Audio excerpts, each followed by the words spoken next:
Please consider supporting Black Women United YEG for the protection and advancement of Black women and girls in Alberta. You can learn more about them at bwunited.ca. They are always looking for donations and volunteers. So please, again, support Black Women United YEG for the protection and advancement of Black women and girls in Alberta. Again, that website is bwunited.ca. Hey, my name's Adam from Toronto, Ontario, and I subscribe to the Creative Control Patreon because I feel that at the end of the day, there are very few people in the industry who are able to consistently get the kind of quality interviews out of very diverse subjects of many creative stripes and disciplines, as Vish does pretty well on every episode of the podcast. It's a no-brainer to me that I want to support this when you factor that in to all of the bonus content you get on Patreon. And, you know, it's a listener-supported podcast, so I want to keep the great content coming. So that's why you should also support Creative Control on Patreon. To make your flexible monthly donation to Creative Control, please visit patreon.com/Creative Control today.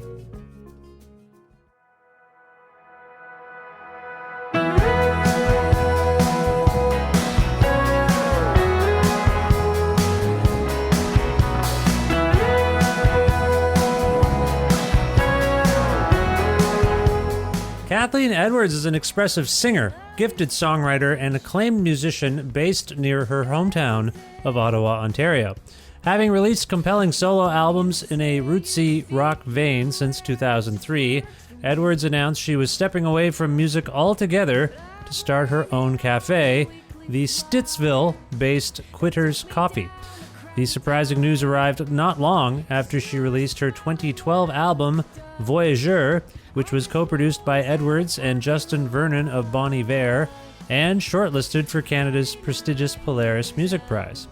With time away to contemplate life, Edwards has made a triumphant return to songwriting with 2020's Total Freedom, which is out now via Dual Tone Records, and it prompted Kathleen and I to have an extensive and candid conversation about why she left and subsequently returned to music, the clinical depression diagnosis and coping methods that saved her life, humanization and freedom, the music she heard and people who inspired the sound and tone of Total Freedom, future plans, and much more. A part of the Entertainment One Network with the support of listeners like you who follow and subscribe to this podcast and spread the word about it and make flexible monthly donations at patreon.com/Creative Control, plus Massey Hall's concert film series live at masseyhall.com, where you can stream dozens of 30-minute films for free, including performances by past podcast guests like Lisa LeBlanc, plus in-kind support from Pizza Trocadero, The Bookshelf, and Planet Bean Coffee in Guelph, and Granddad's Donuts in Hamilton. This is the 560th episode of Creative Control, featuring the multi-talented Kathleen Edwards, with your host, me, Vish Khanna. And you don't have to say it, 'cause nobody's harder on me than me. And if you don't believe it, then there's nothing I can say. But I was in this with you. I want it, don't you want it too? For 39 years I've been keeping my options open.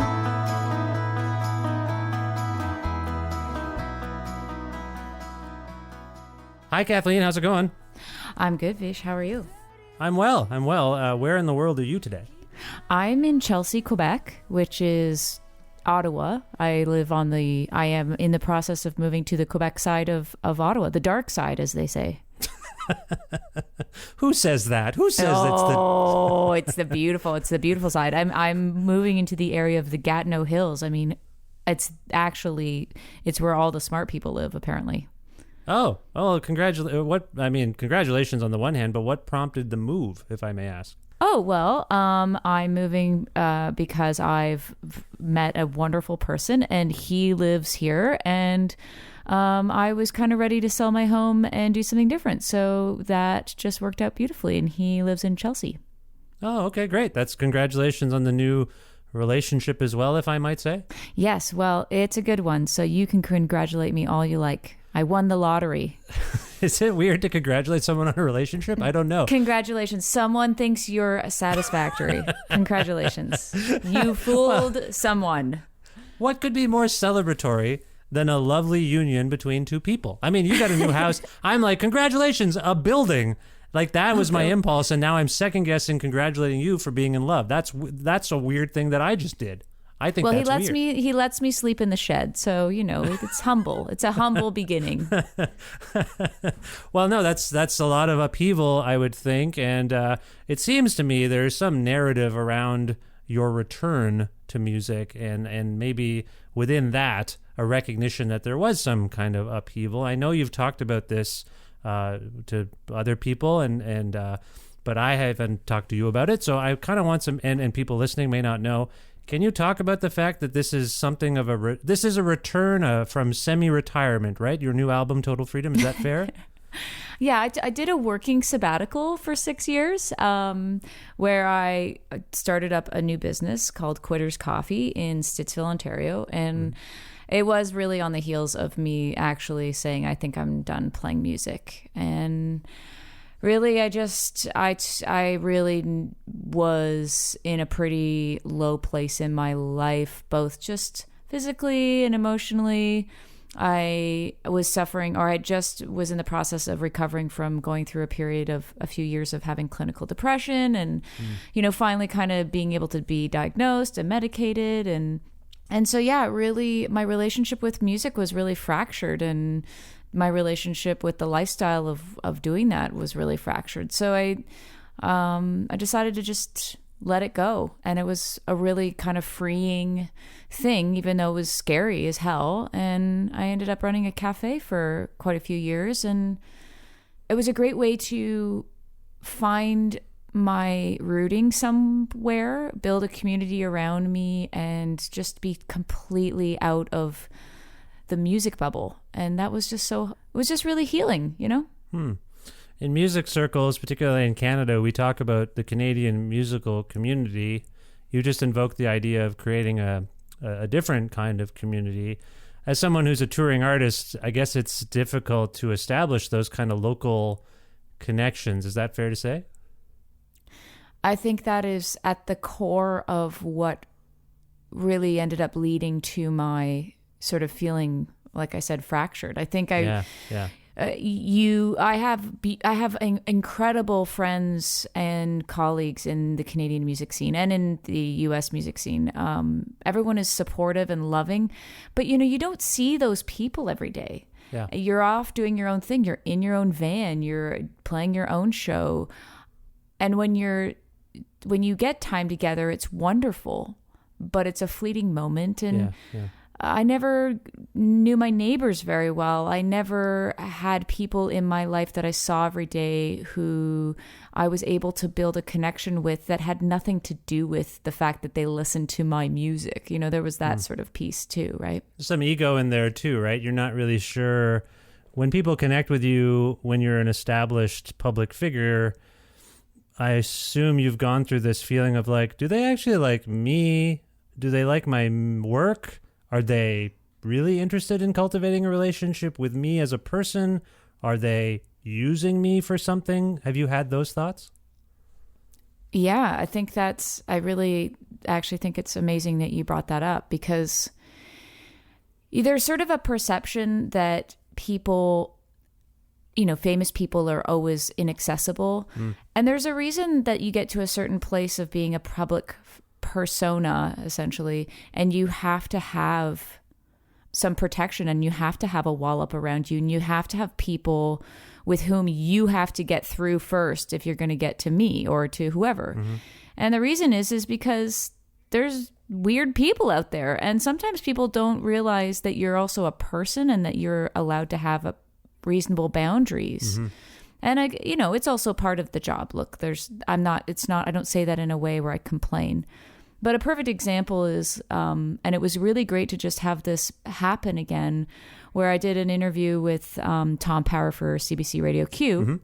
And I did the interview from Quitters, my coffee shop on the main street of Stittsville, and it happened to be closed that day. So I did my interview there, and not 20 minutes later, there was a knock on the door. And it was a guy who had driven from the next town over, was knocking on the door, and my employee, Amanda, went to the door and said, well, sir, we're closed. Well, I just heard Kathleen on the radio, and they said she was here, and I was wondering if I could talk to her. And the guy hadn't heard my name before. He didn't know what my music sounded like. He'd never been to my coffee shop before. But he thought that he should have time with me without even realizing that that's just kind of not normal behavior. Right. And so your ego does need a break from feeling like that's always going to be your connection with people, is that you have to be very careful and you have to be distant and you have to be essentially removed. And it was so nice to be able to build a trusting relationship with a lot of the people who ended up coming to Quitters. And that was really meaningful. You just invoked distance. And earlier you were talking about some of the feelings you had 6 years ago that forced you into a kind of self-isolation, so to speak, at least from the music business and what you were known for and what your persona was known for. You decide to return. You release an album in the midst of a period where everyone is totally unfortunately, and against their will, I guess, involuntarily, in kind of that zone where they have to isolate and be apart from people. Has that, I don't know if that's ironic necessarily, but has that resonated with you? Like, you've come back in a period where everyone is kind of, ideally, I guess, having to keep their distance. Has that occurred to you? Yeah, it's occurred to me in two ways. The first way is back in March when my label had committed to releasing my album in August under very different circumstances. We kind of all got on the phone and talked about postponing. And I actually made a plea to continue and actually put the record out now. And the reason I felt that was worth doing was because for years I had this kind of uncomfortable relationship with the fact that people really connected emotionally, and were very invested in and appreciative of my work. And I really struggled to hear it, partly because I think I just felt so vulnerable all the time, and I felt so exposed because I was writing work that was pretty deeply personal, or the projection of it being personal. And so I was always, I had a hard time receiving sort of like this love and kindness and compliments from people. And then when I took a break, I was finally able to appreciate how meaningful it was that my work meant something to somebody. And in this moment, I realized, those were the things that really kind of charged me and reinstilled my faith in the fact that I do good work and that I can keep going.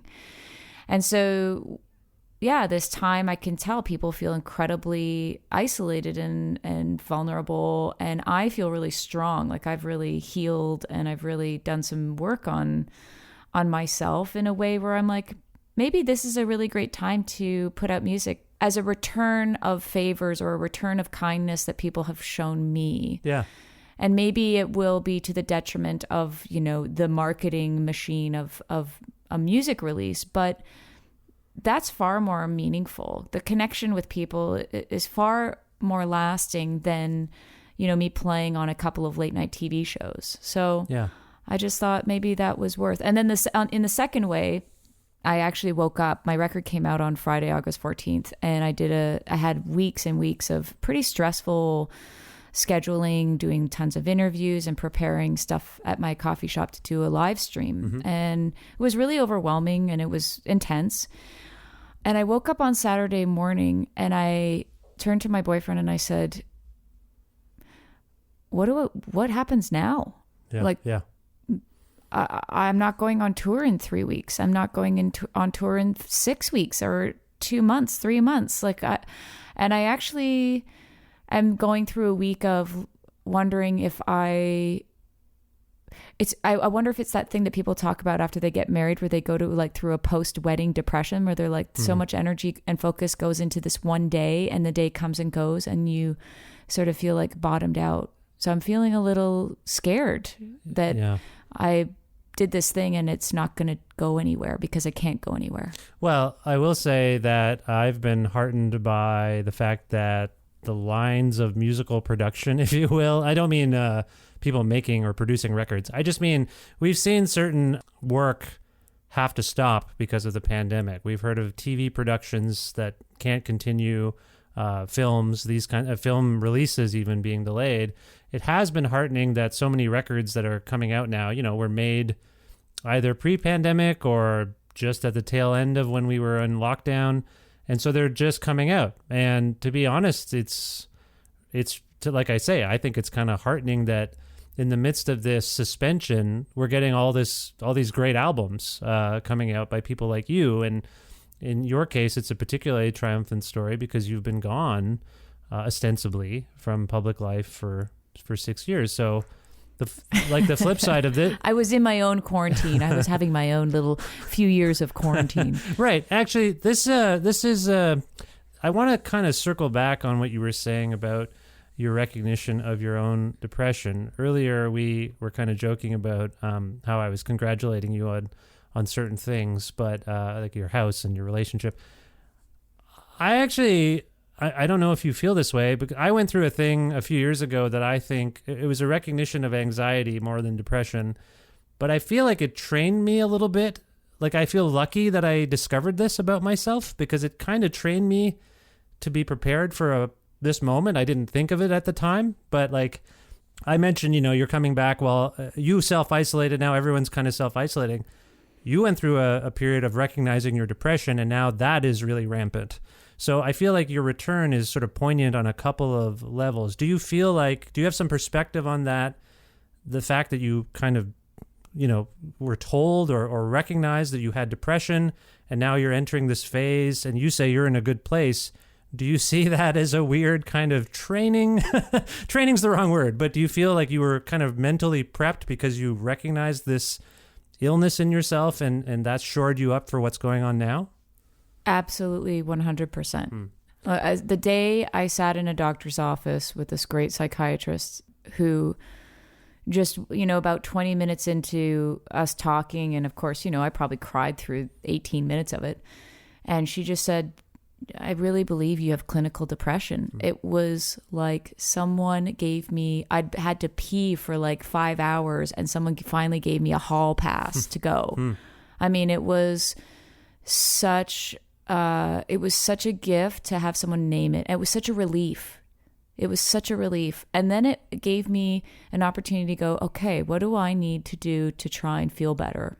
Yeah. And I would imagine, I do imagine that through this, I've had to check in with that sort of demon a bunch of times and go, man, I feel really low today. Is this depression again? Or what are the choices I'm making in my life that are affecting my well-being, and I'm overextending myself, or I'm allowing a relationship to erode everything that I work towards to be well, like things like that. Yeah. And I do really believe that once you go through something like this, you're able to, like you said, you realize you have anxiety. As soon as you realize that that's what it is that makes you feel that feeling of discomfort within yourself, you'll go, okay, well, what is the one or two things I can do differently right now, today, or say to myself, or call someone up and go, I can't X because I'm not feeling up for it today.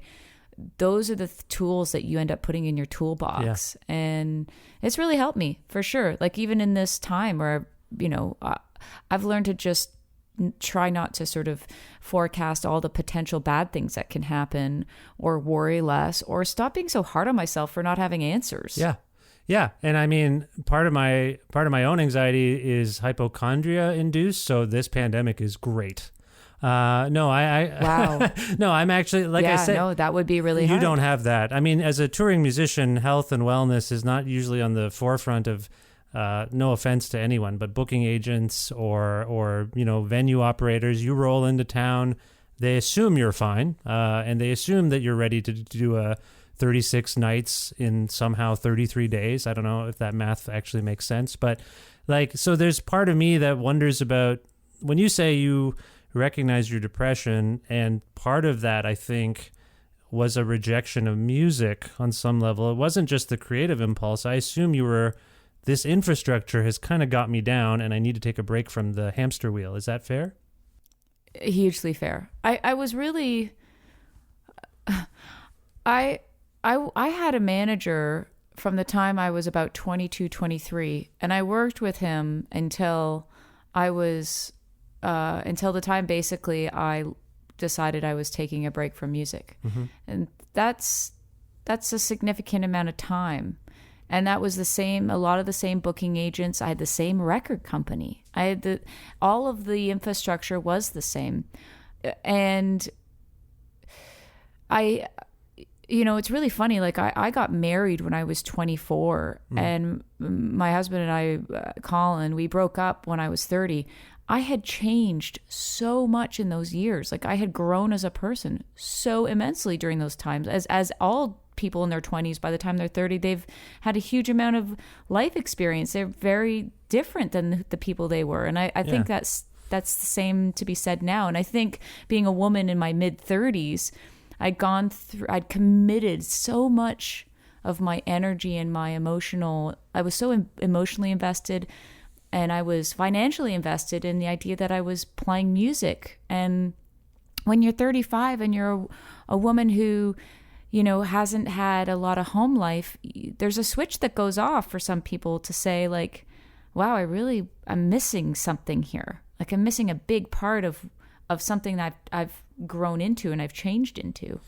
Yeah, and some of that, within a recognition like that, I would assume, particularly if there are other people, like external people to maybe, external to yourself, external to your circle, that can impact your trajectory and color your feelings about the whole experience. Like I think of a song on your new album, Fool's Ride, and I'm not exactly sure where that came from necessarily, and if you feel compelled to talk about it, please do. But I do get the sense that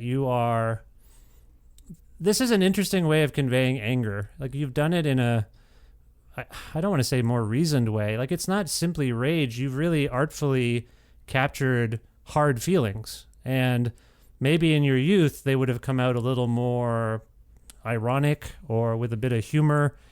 This feels very direct, the songs on this record. Do you correct me if I'm wrong on that from your perception, but they feel very direct and the result of deep thoughts about what it is you're trying to convey, about people, about experiences.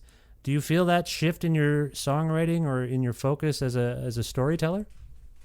I think I'm far less concerned about what, with little quote fingers, my team yes. feels or thinks about my work. And to be fair, I've had a pretty new, I've had a clean slate. I have different management. I've started a new chapter in sort of the bunny ears, my team. Yeah. But the other thing that really changed was because I left that infrastructure and I went and opened my own business, and I was the person who was solely responsible for things like getting a loan, signing a lease agreement, getting a lawyer to incorporate me, hiring people, firing people, ordering supplies. And when something goes wrong, you have to call a person and hold them accountable, or you are accountable to other people directly, not through a manager, not through an agent, you directly. And it really forced me to have to take sort of a real ownership of how I feel and what I think. And I was able to do it without apology. And, definitely there's learning in all of that, meaning I wasn't always right and I wasn't always wrong, but I learned how to speak for myself. And I know that sounds really crazy because I think there is a little bit of a perception that I'm this like super tough, mouthy, heart on my sleeve, and I, go for the punch in my songs. But really, I never had to actually hold someone accountable or have those tough conversations. There was always someone doing it on my behalf. That's right. And that has allowed me to feel far less inhibited as a songwriter today than it did 10 years ago.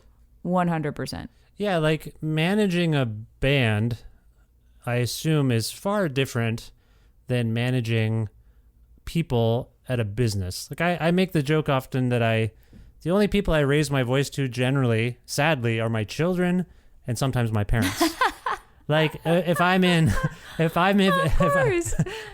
in positions of management, I've never really raised my voice at someone. I've tried to consider, I don't get angry at them. And I assume that if you think back on it, when you've been cross with someone in your 20s and you were managing a band, there's a slight informality to that where you can be like, no, F you didn't do the thing that I asked you to do. Whereas when you're managing a business and you're an adult, like I think you were kind of describing what we call adulting.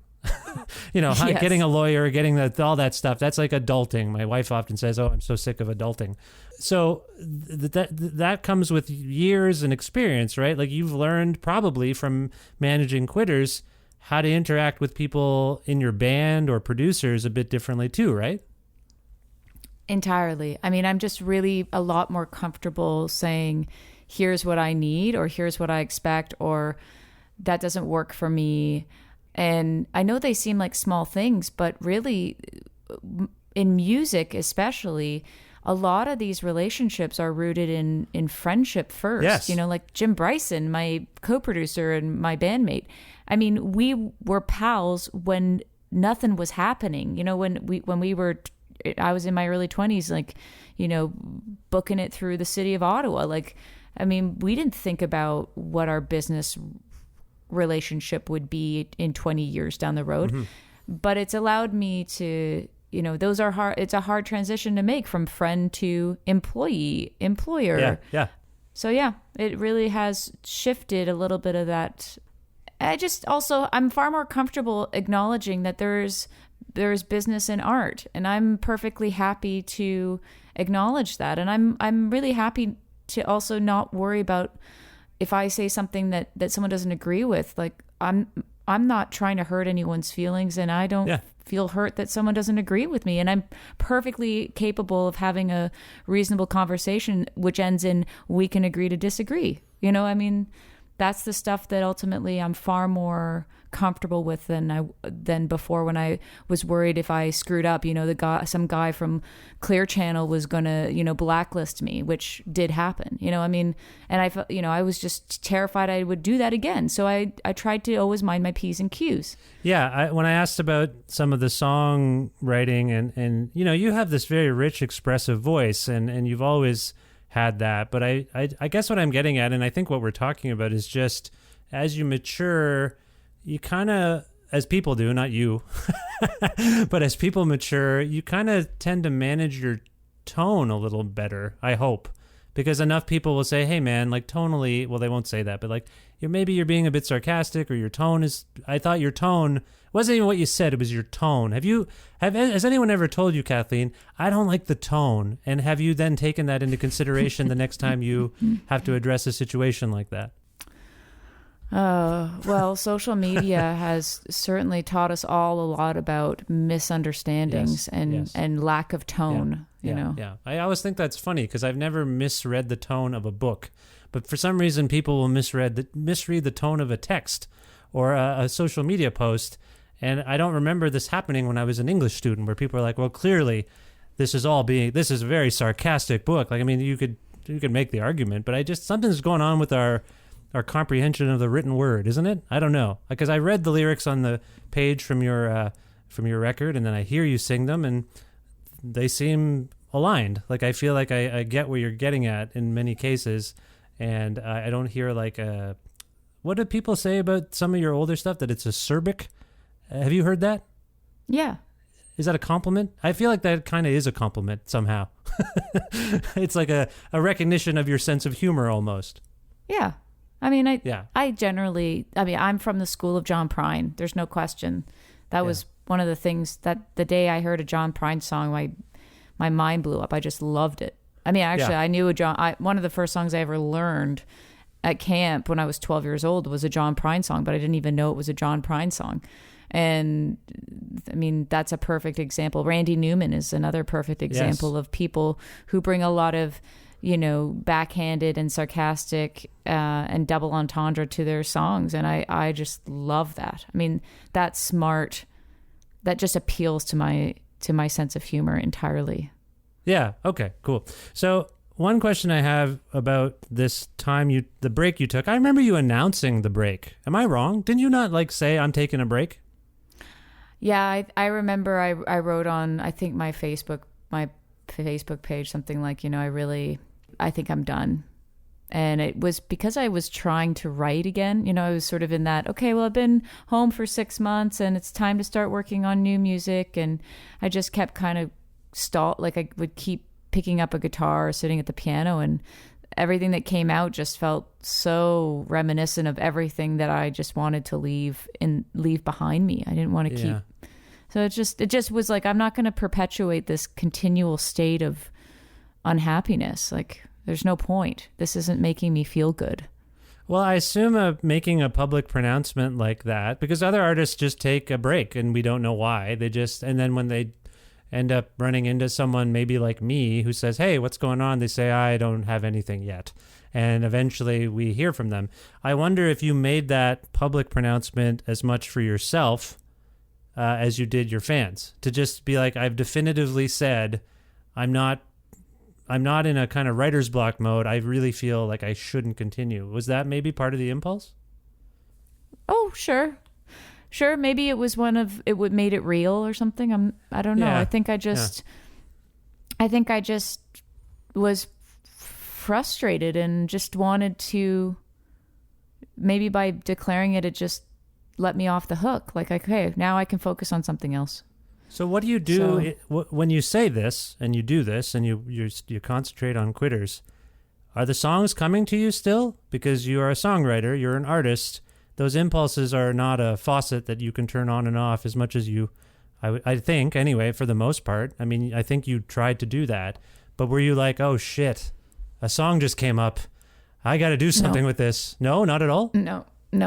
When I started putting into place the idea that I was going to open a cafe, as anyone who's opened a business with a front door that customers can walk in through, I can promise you your life is over. I mean, it requires 100% of your energy and time and focus all the time. And I realized about a year into Quitters opening, I never have a day off. It was open 7 days a week. I mean, we were flying by the seat of our pants. Every day you were multitasking and problem solving a new problem that you hadn't yet encountered. And I mean, I realized, a year in, I was like, this is not the kind of thing I can wear both hats. I can't be here today and then go home and feel like writing a song. They're just, one is a organizational based business management, problem solving, task based. Yeah. And the other one is this sort of elusive, open-ended creative hat. And they're not compatible. So when I was in Quitters and I was focused on Quitters, there was no music making. There was no real creative stuff at all. Interesting. So in this period of suspension, I've talked to many artists, and I know myself, I'm listening to more music than I ever have, in lieu, I guess, of going to see it or play it with people. Did you find in sort of stopping, did you reject all music? Or did you find that you were an active listener to maybe new stuff, or did you take comfort in older records? What was your listening experience like at that time? My listening experience around the time that I took a huge break from being a person who made it was that I would listen to anything, and whatever I listened to, I was so actively listening, and I was deconstructing, and I was listening like, oh, how does drum sound? Is that a good drum? I wonder, oh, there's a tambourine hit. I wonder what measure it's on. Oh, I wonder how much reverb's on that vocal. Like, I would listen to things with a very analytical ear, and instead of just letting somebody's song or somebody's idea or somebody's emotion and composition just kind of wash over you, I listened to it in a very frankly unpleasing way. You just don't get any pleasure from it because you're so focused on deconstructing it. And as soon as I moved into running the shop, of course, most coffee shops you walk into have music on at all times, and in varying volumes. And it was just actually really fun to start thinking about, what do I want to put on today? I'm going to start with this Beth Orton record I haven't heard in 10 years. And then I'm going to listen to that War on Drugs record that just came out. And then I'm going to listen to Joe Cocker because he just passed away and I'd love to listen to some of his catalog. And suddenly my listening experience went into basically what I would refer to as sort of like indirect listening, where it's just on in the background. And sometimes you actually stop what you're thinking about or who you're talking to, and you're listening to it a little bit, and then you go back to having other things to do. And I think the sentiment of music is actually far more, it gives you a chance to really hear things and absorb them in a really lasting way when you come back to them 3 or 4 times and they're just sort of on, and little sparks of songs come back up. You're like, oh yeah, I remember that melody from last time I played the record. Oh, it's beautiful. Yeah. Oh, I love that song. That song, I remember thinking and that's how I re-engaged with listening to music and loving listening to music again. It's an interesting evolution you describe, because you suggest that you were able to turn off your creative impulses as a songwriter, but in the midst of what you were just saying, I got the impression you were listening to music critically like a producer might. The sounds, the engineering almost. And I wonder if, in retrospect, you can recognize that as maybe some research.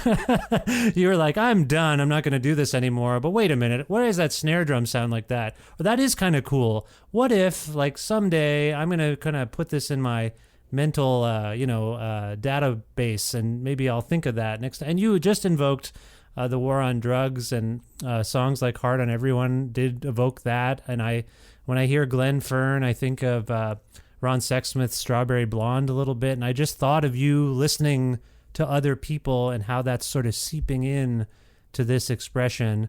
Am I making too much of this, Kathleen? Is this too much of a forensic deep dive? No, I think you're totally bang on. Look, from day one, I mean, I am, as are all creators, we are byproducts of our influences. And maybe over the course of being somebody who is creating all the time and not making room for being influenced by anything or hearing things in a way that really, like, I loved certain records would come out and think, oh, that's really good, but it didn't have time to sit in my DNA, I guess, maybe. Yeah. But there's no question. Like, my first records sound like Ani DeFranco because I loved and worshipped Ani DeFranco. And then I loved and worshipped Tom Petty, and Back to Me came out. And that's obviously, representative of that influence at times. And those things evolve. You know, the idea that my new record has sonically sort of latched on to everything that I loved, that I listened to in the last 5, 6, 7 years would only be a huge compliment, because I listen to amazing music. You do. That does seem good for you. Congratulations on that. No, that does come across, I would say. And I don't mean it in a way that suggests, some lack of originality. It's just I can hear your influences here more than, and as you're speaking, as you're talking about how you listen to music, it's really, music's weird. The background music, supposedly, it gets into your subconscious, doesn't it? Like that music in the cafe, you don't even think about it, probably. Like you say, you're not conscious of it, you're working. Right. But it's there, isn't there? It gets in your head. Well, imagine if we took Glenn Gould and said, well, Glenn Gould, I guess he was a good piano player, but, he was just playing Bach the whole time. I mean, right. He didn't write his own work. I mean, look, a couple months ago, we sat around and talked about that song Hard on Everyone on my record. And immediately we'd sort of my guitar player came up this line and the drummer had this part. And 2 of the guys were like, it really sounds like War on Drugs. And I said, well, I love it. And is that terrible? What a great band. And I've been listening to them as much as anyone over the last 5 years. They're a huge influence of mine. Of course, that's a good thing. I mean, imagine if we picked a crappy band for someone to compare us to. Yeah, like I haven't invoked all the songs in your new album that sound like Kid Rock because I don't want to talk about that. I just think that would be wrong to highlight. I think that's wrong. Oh God, that's good. There's a song on the record called "Ashes to Ashes." It's a profound and sad song on the one hand. I know from the materials I've been given that it was inspired by the loss of a customer at Quitters. And I know that from what I can tell, some of the other songs are contemplating older relationships. I guess what I'm wondering about what you feel, some of the things you feel that have inspired these songs since you got back to writing. How much of it is informed either subtly or directly by your experience running Quitters? And also why maybe revisit some of these old painful memories? Is that part of the healing process on some level? Can you speak to those things? Well, Ashes to Ashes, I wrote it not long after I had sort of consciously removed myself from Quitters for the purpose of starting to write. And that song actually came to me very easily. And it was just one of these life experiences where I think being a cafe owner, like I joked the first year that I opened it, I went from knowing nobody to knowing everybody, and not just everybody. I knew who was getting divorced. I knew who was selling their house. I knew who was in the outs with, their neighbor. I knew whose dog ran away last week. I mean, I knew everything because you become the hub for town chatter. Like you just know, and you get to know people, and I knew when, Sarah was having a really bad day and she'd come in, and you just tell by her body language because you get to know people. Yeah. And I think the other thing that I became a lot more sort of connected with was realizing that people really go through a lot of stuff, and maybe not every day, but when you know a lot of people and see a lot of people every day, something really, really tough is going on for someone at any given time. And when that customer passed away, Ben, I just, it wasn't a close friend of mine, but all I could feel was like, it wasn't just the loss of him and the loss of him being somebody who came into Quitters. I just felt like I was suddenly able to see the picture that was painted of all of these other people who were impacted by his death. And I just felt so, heartbroken for them. And then when I came home from the funeral and wrote that song,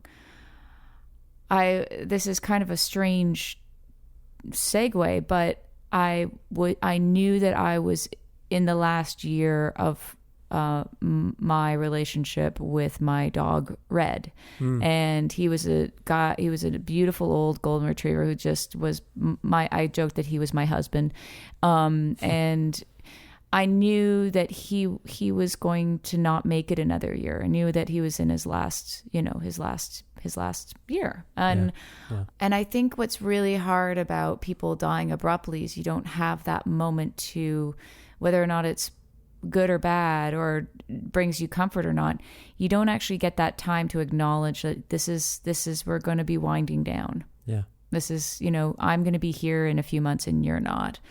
And that's more what that song was about, was, just that moment where you get to you actually at least get to say goodbye. And some people you don't. And that's what's so devastating about life sometimes. It seems to me that the subtext of a lot of what we're talking about in terms of your connection to communities and the people, like knowing people as people, we're getting to a zone here where I feel like you are coming to terms with the fact that we need to humanize ourselves a bit. I feel like you've humanized yourself from persona to I'm a person with feelings and problems, and I live in a town with people who have problems. They're not statistics. Like I often talk on this show, and to people about how I feel like we are particularly fractured and dehumanized. You talked about this guy just showing up because he heard your disembodied voice on the radio, and I think part of what he was probably doing was, is this a real person? Is this actually someone I can go talk to?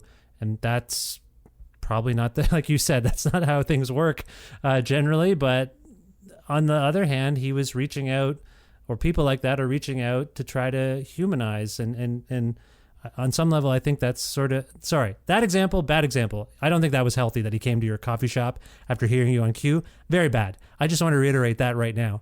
But I do feel like what you're talking about is this humanization of people. And I wonder if you feel like that's going on this record for yourself and for the people in your orbit.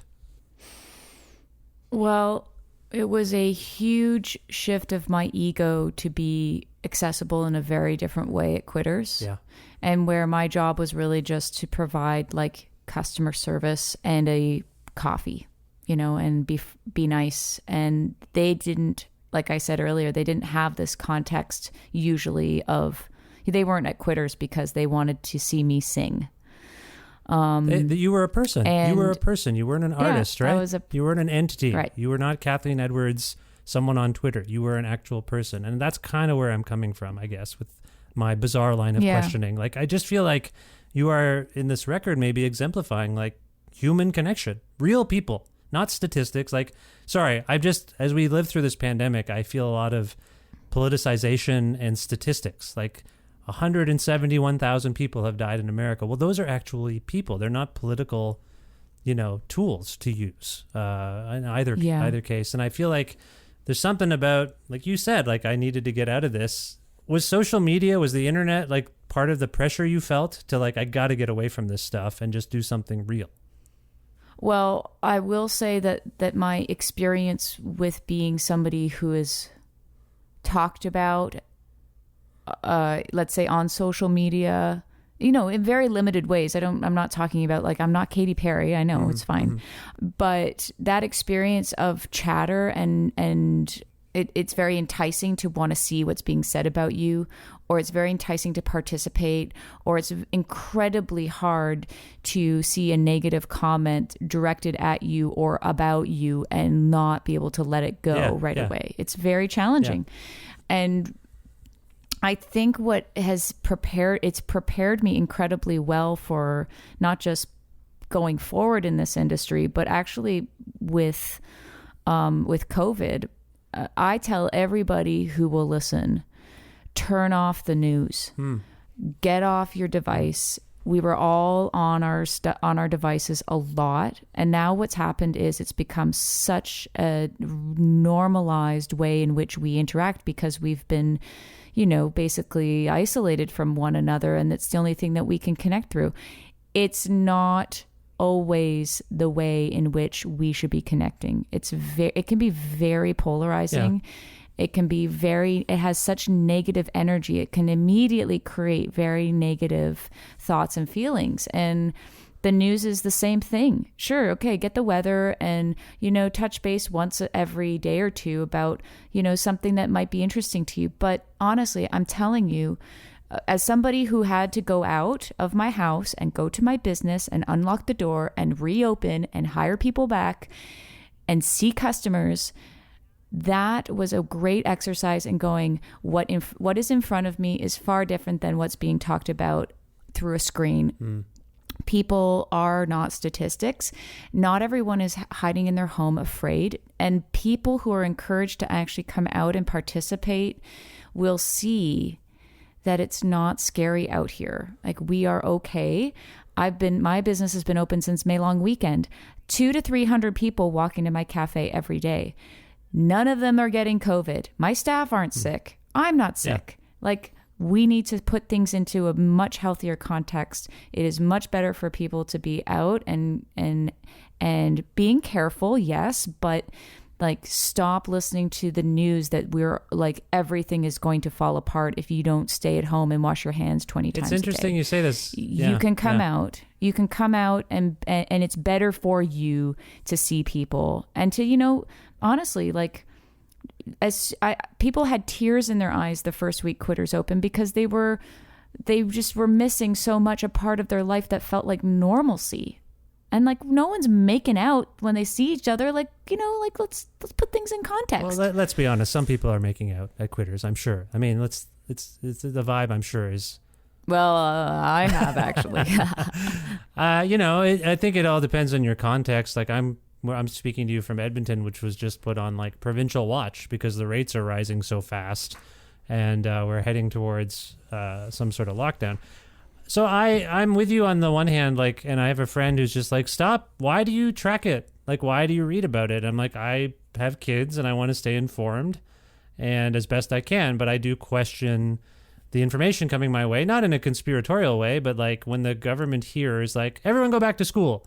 Really? Like, what are you doing to facilitate that? So you can recognize, I'm sure, Kathleen, that, some of us need to stay informed and potentially make some decisions on our own. It's not necessarily living in fear. It's that it's a real thing. I mean, it's something to be aware. Oh, yeah. I in no way am I suggesting that how I feel is how people should be. My number one feeling is everyone is going to handle this time within their own sense of self-comfort. Yeah. And that is the most important thing.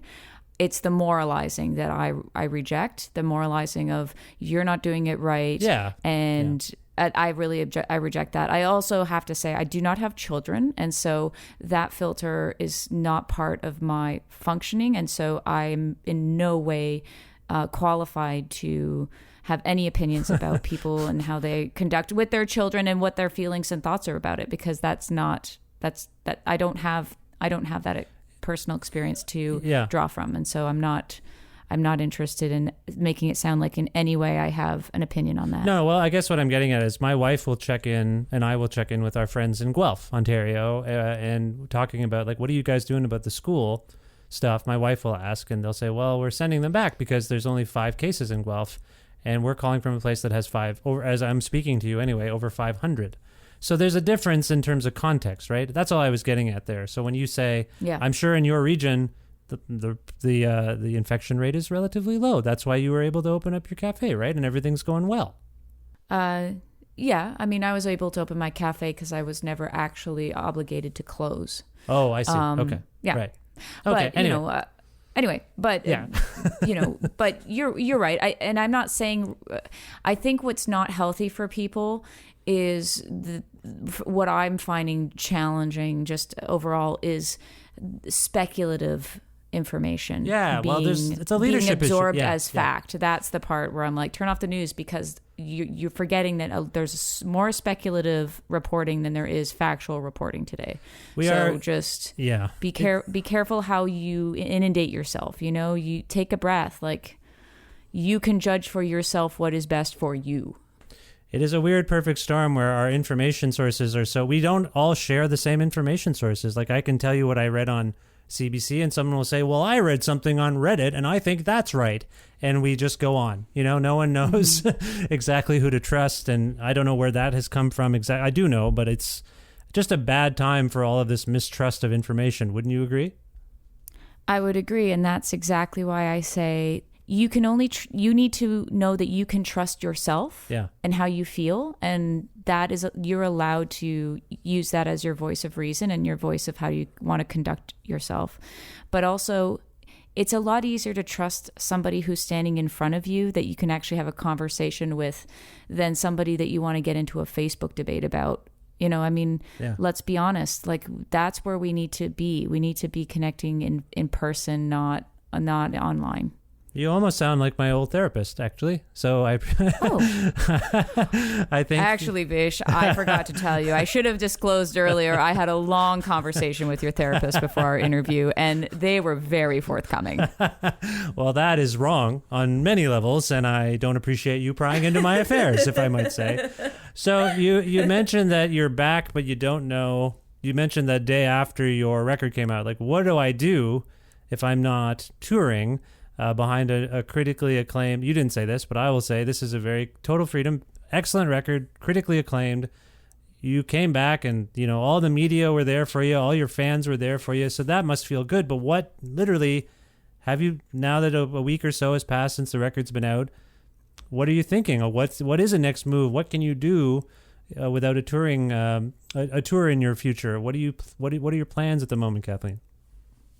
Well, it feels a little daunting for sure to have spent 3 years making an album, recording an album, doing all the things that I did to get to actually last week when I put it out, and knowing that I'm not going to be able to tour it anytime soon. So the problem is that you, me, everyone are really unable to make plans, right? We can't plan.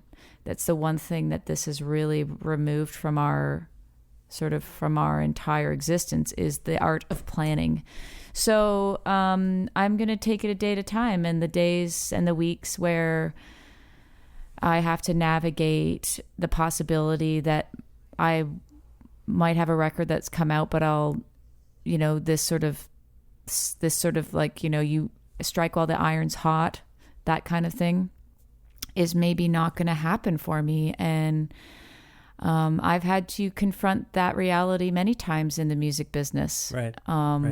That it might not be what I had hoped it would be. And that doesn't change the fact that I know I did really good work. And I have a cafe that I'm interested in investing my energy into if I can't go and tour. And that's really valuable and important to me. And financially, it's terrifying. I mean, last year I went through a really difficult personal thing that I needed to hire a lawyer and spend a lot of money on a lawyer. And I thought, well, I'll just make it through until I can start touring again and then try and pay that debt off. And, everyone has financial setbacks with COVID. Musicians lost their job overnight.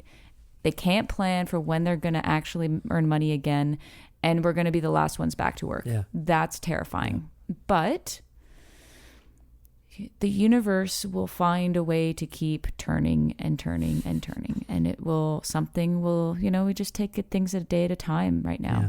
Are you or have you been writing in this period?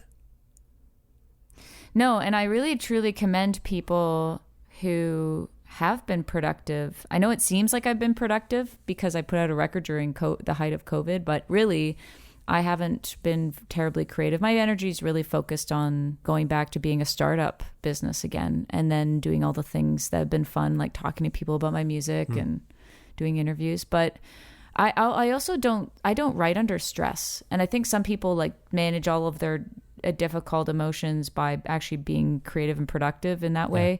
And it's not really my thing.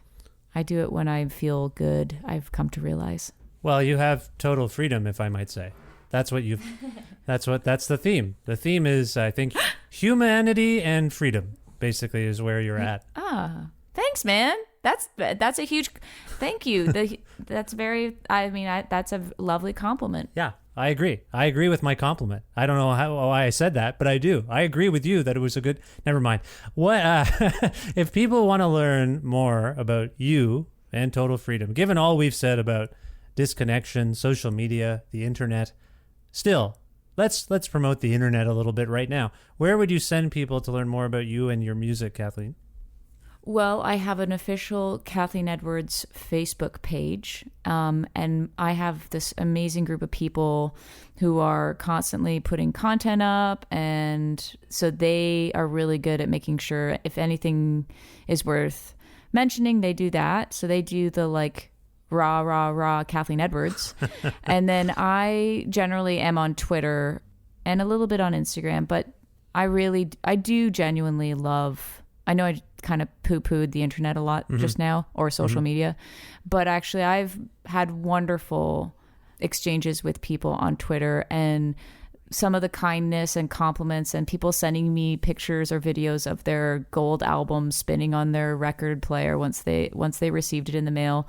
I mean, that stuff makes my day. Like, it's wonderful. And so Twitter is generally my place where I kind of have a peek behind the curtain, see what's going on. Yeah, and I think I've seen members of Tom Petty and the Heartbreakers praising you on Instagram. Is that right? Yeah, well, Benmont Tench, the keyboard player of the Heartbreakers, he actually played on 2 of my records. And, you know, Tom Petty and the Heartbreakers are heroes of mine. And it's truly one of my life's greatest highlights to know that I've got to meet them and that Benmont played on some of my music. And I just threw it up the other day because Wildflowers demo is coming out or has come out. And, you know, Wildflowers was a hugely important record in my life. And then I just sort of threw out an idea that I would maybe record a few songs of my own in honor of Wildflowers, and just, you know, as a tribute to that beautiful piece of work. And so Benmont, I think, he's always so lovely. He's a lovely man. Well, he I think he loves you. And I think that's great. I feel like you're in a great place, and I'm happy that you are here and making music and you're back for whatever that's worth. I hope that's resonating with you from other people as well. If we can go out on a song from Total Freedom, would you pick one for us, Kathleen? And if so, which one and why? Okay, let's do Hard on Everyone. Okay. And I'm going to pick that not because, I'm going to pick it because I feel like it's one of the strongest songs on the record. And it speaks to what we talked about, that we are a product of our influences. And so then maybe people can be like, yes, I totally hear what you're talking about. It sounds like you ripped off the war on drugs. And the third reason... Sorry, go ahead. Well, I was just going to say, I hope that's not what I said. You've heard this from other people. This sounds a bit... Well, you heard it from your band. I'm kidding. Okay. I mean, look. Yeah. Listen, man, compare it to whoever you want. I feel good about it. Except don't compare it to Kid Rock. I already did that. See, I've made many mistakes during our conversation, and I'd like to apologize before we end. Yes. So go ahead. What's the third thing? The third reason I'm going to pick it is because, funny enough, I wrote this song about someone who was hard on me unrelentingly. And it took that experience to be reminded that I, in fact, am hard on myself sometimes. So this song has evolved from calling somebody out for being abusive, and in return, it has been a good reminder that even especially right now, we allow ourselves to be hard on ourselves. Yeah. So let that be your weekly mantra of like, maybe this week I'll catch myself saying something kind of not kind to myself, and I'll take it back. That's an interesting point, because it may actually color how I listen to the record after we're done, in terms of, is the you someone else, or is that Kathleen? Is the I Kathleen? Is it someone else? Just the pronoun sort of adoption there. You're going to make me wonder. Like, I think I have this thing I say, I've said it ad nauseum. When I'm angry at my kids for something, I find if I think about it, I'm actually angry at myself, because they're little reflections of me. So I imagine as a songwriter, you're becoming aware of that. Like, I'm addressing a you, but there's a little bit of me in that you, isn't there? There is a book called The Four Agreements that is a very simplistic explanation of how you can shift your entire thinking about your personal connections and relationships, and how you can conduct yourself slightly different to remove all the drama and discord in your life. And one of those agreements is take nothing personally. And when people get mad about something, like you getting mad at your kids, if your kids read that book, they'd be like, Dad's mad at us right now, but it's actually not about us. He's going through something. And Exactly. I think you just nailed it on the head. Yes, exactly. I think that goes on with a lot of us in a lot of ways, and maybe that's fodder for our next podcast conversation. Kathleen, this has been a pleasure. I want to introduce everyone now to Hard on Everyone from Total Freedom, a great new record. And Kathleen, thank you for this. Thank you for coming back, and best of luck with everything in the future. Thank you.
Very, very special thanks to Kathleen Edwards for being on this, the 560th episode of Creative Control, which is part of the Entertainment One podcast network and is available on all Apple and Google platforms and other things too, like Spotify and YouTube and whatnot.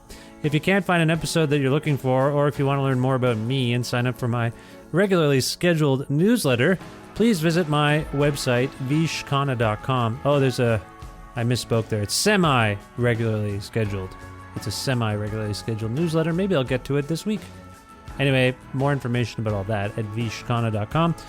You can follow Creative Control on Twitter at vishcreative, or follow me directly at vishkhanna. It's on some other social media things too, I guess.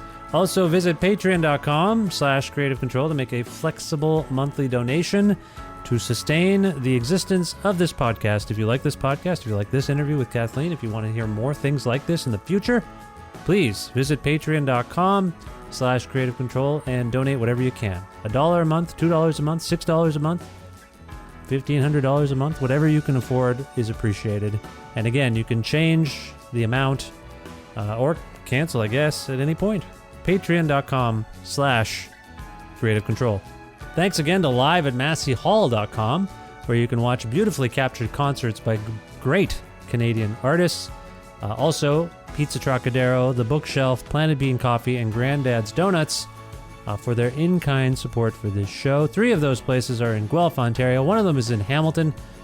I'll leave it to you to figure out which. Well, I'll just tell you. Granddad's Donuts is in Hamilton. The rest are in Guelph. I don't want to have you driving all over the place. Just, that's where they are. They're great. They're all great. I love them. I miss them. I don't get to partake of their wares these days because I'm in Alberta, but still, they're fantastic. Also not in Alberta, Jim Guthrie, a dear old friend of mine. The music you're vaguely hearing behind me speaking right now was made by Jim Guthrie, and like I say, he's a dear friend, and I love him. So how about you go to jimguthrie.org and learn more about Jim. Thank you, too, for listening to this show. Not Larry, Bono, The Edge, and Adam Clayton. I meant you. Thanks to you as well, is what I meant to say there, for listening to this episode with Kathleen Edwards, and for potentially subscribing to this podcast or telling your friends about it, and this episode and others. That's great. That's all I can ask. Just keep making the thing. Hopefully people like you figure it out, you discover it, and then you're like, oh my, 560 episodes. Well, that takes care of this road trip. I'm listening to that. That would be the ideal. But anyway, I appreciate you listening to this episode, following the show. I will talk to you very, very soon. Goodbye for now.